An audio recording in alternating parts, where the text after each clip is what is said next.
गोंदवले दहिवडी रस्त्यावर निकृष्ट दर्जाचे पुलाचे काम, ठेकेदार व अधिकाऱ्यांवर कारवाईची जोरदार मागणी।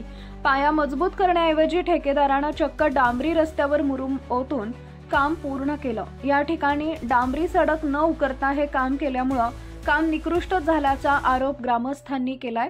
पाहूया सविस्तर बातमी। गोंदवले दहिवडी रस्त्यावर सुरू असलेल्या पुलाचं रुंदीकरण व उंची वाढवण्याचं काम निकृष्ट दर्जाचं होत असल्याचं उघड झालं आहे। शासनानं घालून दिलेल्या नियमांची उघडपणे पायमल्ली करून ठेकेदारानं हे काम उरकलं असून संबंधित अधिकाऱ्यांनी देखील डोळेझाक केल्याचा आरोप स्थानिक ग्रामस्थांनी केला आहे। कोणतंही काम करायचं झालं तर त्याचा पाया मजबूत असणं गरजेचं असतं, मात्र अनेक ठेकेदार पाया मजबूत करत नाहीत। परिणामी हे काम निकृष्ट होतं आणि असंच एक निकृष्ट काम गोंदवले बुद्रुक नजीक सुरू आहे। पत्रकारांनी या कामाचे फोटो व व्हिडिओ सार्वजनिक बांधकाम विभागाच्या अधिकाऱ्यांना दाखवून वस्तुस्थिती मांडली, तरी सुद्धा संबंधित अधिकाऱ्यांनी प्रत्यक्ष पाहणीस टाळाटाळ केली असल्याचं वृत्त आहे।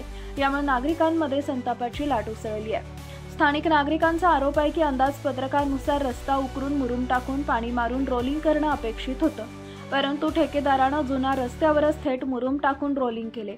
गोंदवलेच्या बाजूने व मध्यभागी रस्ता उकरलेलाच नाही, फक्त दहिवडीच्या टोकाला फोटोसाठी थोडंसं उकरून फक्त देखावा केला गेला असून हा प्रकार म्हणजे चक्क जनतेची दिशाभूल करणारा आहे। ग्रामस्थांचं म्हणणं आहे की हे केवळ शासन निधीचा गैरवापर असून ठेकेदार व पदाधिकाऱ्यांच्या संगनमतामुळेच हा गैरप्रकार घडला आहे।